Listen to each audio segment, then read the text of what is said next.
Hello viewers, learn free graphic page এবং YouTube channel আপনাদেরকে স্বাগতম। আমি দীপঙ্কর আছি আপনাদের সাথে।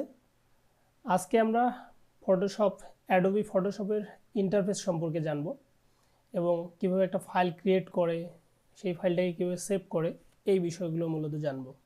আমরা একদম বেসিক থেকে ফটোশপ শিখব, সেই জন্যই মূলত আমি একদম বেসিক থেকেই শুরু করব। তো এইটা হচ্ছে ফটোশপের home page. Adobe Photoshop normally open করার পর আপনারা এই হোম পেজটা দেখতে পারবেন। আমি এখানে রিসেন্ট কিছু ফাইল ওপেন করছি, সেই জন্য মূলত আমার রিসেন্ট ফাইলগুলো এখানে শো করছে। আপনারা একবারে যখন নতুন ওপেন করবেন তখন হয়তো এখানে কোনো কিছু থাকবে না, জাস্ট রিসেন্ট অপশন এবং কিছু টেমপ্লেট থাকবে।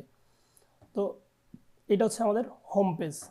আর আমরা যখন কোনো ফাইল ক্রিয়েট করব তখন সেটা আমাদের ওয়ার্ক স্পেস হয়ে যাবে। তো আমরা নর্মালি এইখান থেকে ক্রিয়েট নিউ অথবা ফাইল থেকে নিউ অথবা কিবোর্ড থেকে কন্ট্রোল-N প্রেস করে একটা নতুন ফাইল ক্রিয়েট করতে পারবো। তো আমাদের নর্মালি আমরা এখানে ক্রিয়েট নিউয়ে ক্লিক করব। দেন এইখানে আপনি আপনার ফাইলের নেম দিতে পারবেন। জাস্ট আমি নিউ 1 দিলাম। দেন আপনার ফাইলের সাইজ, হাইট অ্যান্ড ওয়াইট দিতে পারবেন। তো এটা ইঞ্চিতে আছে, আমরা পিক্সেলে দিই, ঠিক আছে। আমরা যখন ডিজাইন করব তখন ইঞ্চিতে করব। আপাতত আমরা 1000 বাই 1000 পিক্সেলের একটা ওয়ার্ক স্পেস আর্টওয়ার্ক বা ক্যানভাস তৈরি করব, ওকে। আর রেজুলেশন থাকবে 300। আর যদি আপনি কোনো এডিটিংয়ের কাজ করেন বা সেটা ওয়েবের জন্য করেন তাহলে এখানে কালার মোড থাকবে 8GB, ঠিক আছে, রেড গ্রিন ব্লু। এটা হচ্ছে ওয়েবের কালার মোড। আর যদি আপনি প্রিন্টের জন্য কোনো কিছু করেন তাহলে সে কালার মোড হবে CMYK, অর্থাৎ সায়ান, ম্যাজেন্টা, ইয়েলো, আর কে হচ্ছে ব্ল্যাক, ওকে। তো আমরা যেহেতু এটা পিক্সেল আকারে নিয়েছি সেহেতু এটা 8GB মোডে রাখবো, কারণ ওয়েবের হিসাব পিক্সেলেই করা হয়। দেন আমরা এখানে ওকে করব, আর কোথাও হাত দেব না, জাস্ট ওকে দেব। আমাদের 1000 বাই 1000 পিক্সেলের একটা ক্যানভাস বা আর্টওয়ার্ক বা ওয়ার্ক স্পেস তৈরি হয়েছে, ঠিক আছে। এই ফাইলটা আমি ছোট বড় করছি মাউসের হুইল ঘুরিয়ে। তো সেই অপশনটা আমি আপনাদেরকে একটু দেখাই। আমরা প্রিফারেন্স থেকে এই অপশনটাকে অ্যানাবেল করে দিতে পারবো।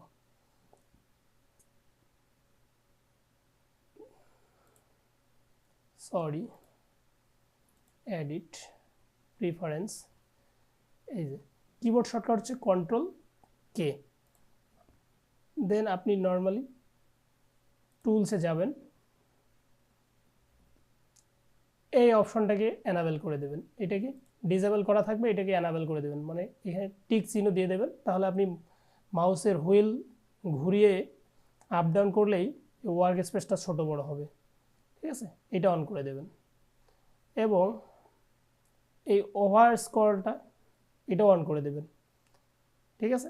তাহলে আপনি এই হ্যান্ড টুল প্রেস করে, স্পেস বাটন প্রেস করলে হ্যান্ড টুল সিলেক্ট হবে। হ্যাঁ, এই আপনার ক্যানভাসটাকে আপনি ইচ্ছা মতো নড়াচড়া করতে পারবেন, ওকে। এই হচ্ছে আমাদের ওয়ার্ক স্পেস। এখানে মূলত 3টা বিষয় আপনাকে মাথায় রাখতে হবে: টুলস, প্যানেল আর ক্যানভাস।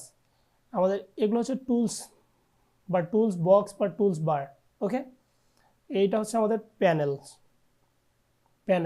আর এটা হচ্ছে ক্যানভাস। সবার উপরে যে লেখাগুলো দেখছেন, ফাইল, এডিট, ইমেজ, লেয়ার, এটা হচ্ছে মেনু বার। আর তার নিচে যে বারটা আছে সেটা হচ্ছে অপশন বার, অর্থাৎ আপনি যে কোনো টুলস যখন সিলেক্ট করবেন সেই টুলসের আন্ডারে যে অপশনগুলো আছে সেগুলো এই অপশন বারে শো করবে, ওকে। আর এই প্যানেল থেকে যদি কোনো প্যানেল আপনি ডিলিট করে ফেলেন, সাপোজ আপনি প্যানেল ডিলিট করে ফেলছেন, তাহলে এই প্যানেলটা আবার নিয়ে আসবেন কীভাবে, রিস্টোর করবেন কীভাবে? জাস্ট নর্মালি আপনি মেনু বারে যাবেন, উইন্ডো মেনুতে গিয়ে আপনার ওয়ার্ক স্পেসে মাউসটা হোভার করে ধরবেন, জাস্ট মাউসটা ধরবেন, ক্লিক করবেন না। দেখবেন ডান পাশে আপনার যে ওয়ার্ক স্পেসটা আছে, আমরা এই মুহূর্তে অ্যাসেনশিয়াল ডিফল্ট ইউজ করছি।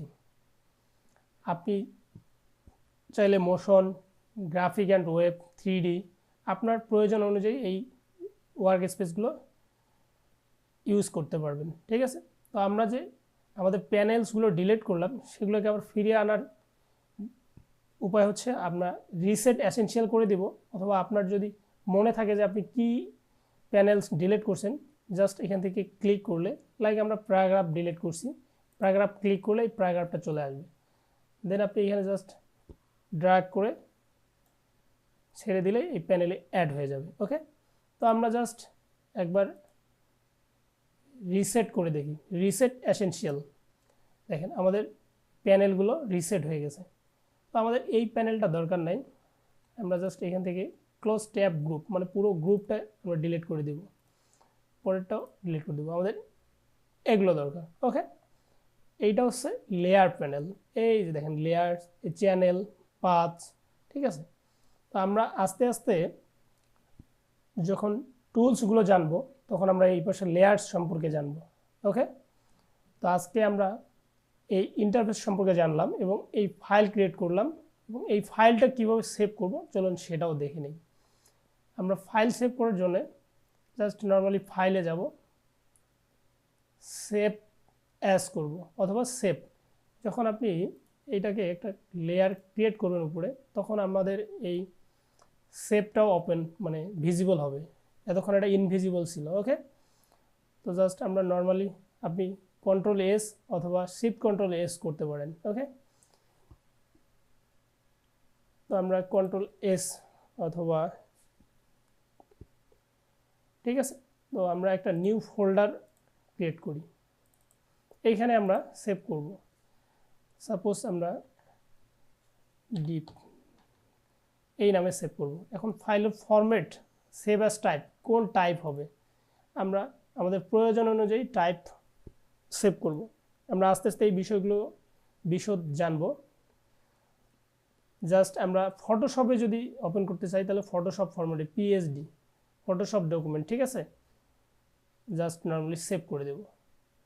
দেন এটাকে যদি আমি কেটে দিই, এটাকে মিনিমাইজ করি, আমাদের নিউ ফোল্ডার 2 এটা, এই ফোল্ডারে দেখেন আমাদের এই ফাইলটা দীপ নামের এই ফাইলটা সেভ হয়ে গেছে। জাস্ট এটাকে যদি আমরা ডাবল ক্লিক করি তাহলে দেখেন যে ফটোশপে সেই ফাইলটাই আবার ওপেন হয়েছে। ঠিক আছে, আশা করি বুঝতে পেরেছেন। আর অবশ্যই আমার পেজটিতে লাইক কমেন্ট দিয়ে সাথে থাকবেন, ইউটিউব চ্যানেলটা সাবস্ক্রাইব করে দেবেন। আর এভাবে প্রতিনিয়ত ভিডিও পেতে, নোটিফিকেশন সবার আগে পেতে নোটিফিকেশন বেল আইকনটিতে ক্লিক করে রাখবেন। তো দেখা হবে পরবর্তী ভিডিওতে, ততক্ষণ পর্যন্ত ভালো থাকবেন, সুস্থ থাকবেন।